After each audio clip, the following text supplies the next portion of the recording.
C.G. Cooper, Core Justice, Chapter 24, Nashville, Tennessee. Cal looked in the back of the truck's cab to see if Neil was up and running. You getting anything yet? Nope. I probably won't get a damn thing until Top makes the next call. I'm worried this guy's going to lose the phone and then we're shit out of luck. All right then, let's make the call, Top. Remember, keep him on the line as long as you can. Say anything you need to.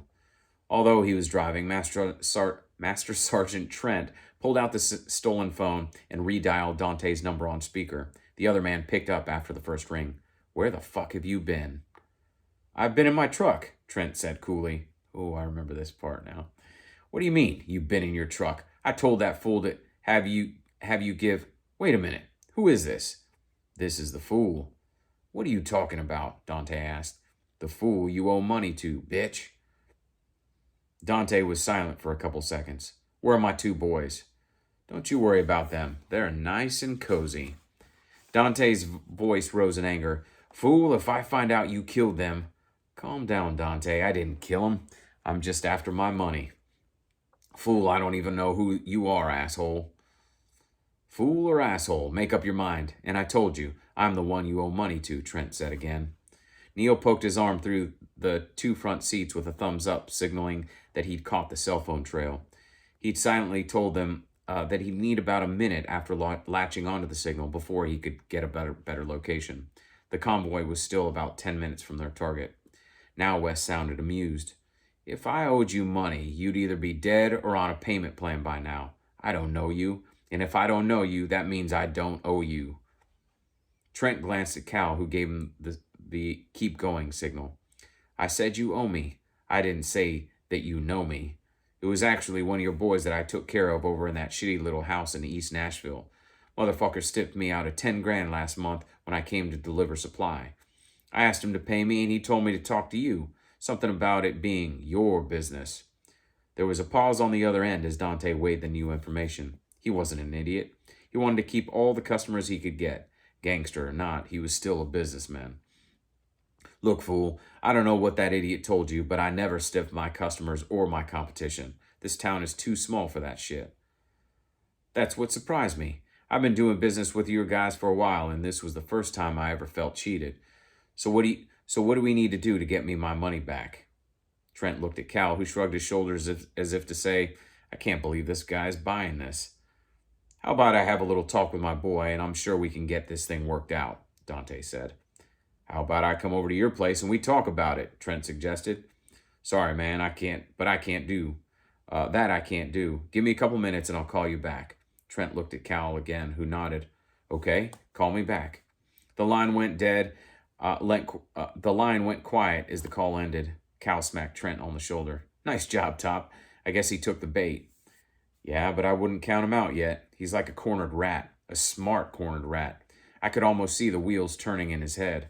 Did you see how fast he calmed himself down? This is one cool customer. Cal looked thoughtful. Yeah.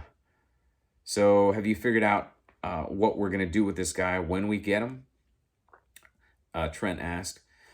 I figured we just have to see how it plays out. I'm sure with the experience you guys have had in the past, we can hatch up some plan to dump him on the police without anyone knowing it was us. Now you're thinking, Trent said. We can't let him know it's us either.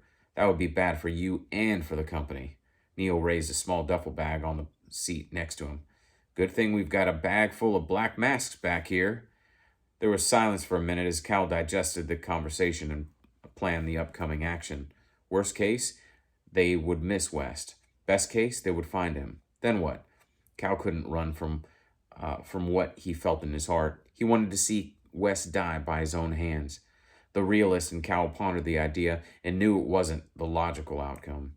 He could not put his people in jeopardy or endanger their livelihood. Furthermore, he did not want to be known as the wayward son that brought down his dead father's company. Think, Cal, think. He'd just come to his decision when Neil tapped him on the shoulder. Put this in your ear, the team's checking in. Cal glanced back at Neil and handed him what looked like a miniature hearing aid. What do I do with this thing? I forgot you haven't used one of these yet, Neil said. It's one of my latest gadgets. The boys in the field love it. It's going to let you communicate with the rest of the team. You're the only one that everyone will be able to hear all all the time until you tap the side here. He pointed to the slightly raised edge on the side of the earpiece. Tap it once to talk. How powerful is this thing? Cal asked. Well, thanks to my mad skills, it's got a range of just over a mile. The battery is another one of my designs and will give you about 20 hours of straight use without recharging. Nice, Cal said. Cal slipped the tiny piece of communication gear in his left ear. He tapped the side of the earpiece. This is Snake Eye 6. Snake Eye 6. Teams check in, over. Each of the 6 teams, including Brian and Andy, checked in with their respective assigned team numbers. Okay, listen up. We're about 5 minutes out. When you get into position, I want your baby birds on the fly, over. Each team confirmed. The quick plan had been Cal had laid out for the team prior to departure was that each pair would have one of the spy drones for easy reconnaissance. Upon final check-in, each team would launch their baby bird. Cal had named the drones, much to the chagrin of Neil, who thought they should be called something more sophisticated, and discreetly recon the objective. It would be tricky in the light of day, but the miniature size of the baby birds decreased the likelihood of detection by curious civilians. New section. Something's not right about this, Dante said to himself. 2 of the hired guns glanced up in confusion. Dante waved them back to their card game. He mentally processed each of his customers and drug partners. He knew the 2 men running the operation that had apparently been raided by the mysterious caller.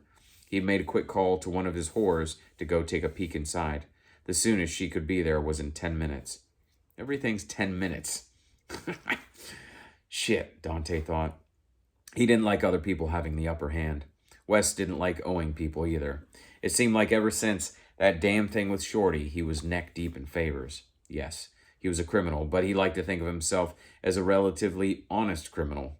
His crew always delivered and never dared tread on someone else's territory unless provoked, or if it was marked for acquisition by Dante himself.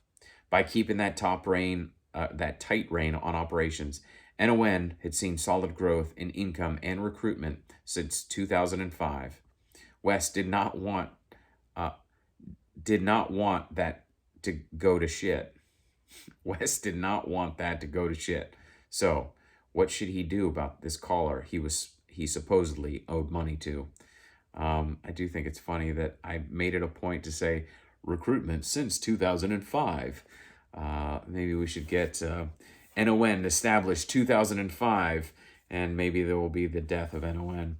So there we go. Cal, for the first time, going operational with the SSI team. Again, I read this, and sometimes it feels a little clunky when I read it back. As I've mentioned before, my action is a little more streamlined these days. I try not to over-explain exactly what's going on. Especially radio conversations can be really hard to do when you're writing it. You want to make sure that everybody's accounted for. One trick that I've found over the years is just fewer point of views, fewer people in on the action, fewer people looking in the wrong way. I need to be looking over here, not over here. I will hopefully get used to this by the end of the book. But so that was that chapter, and on to the next.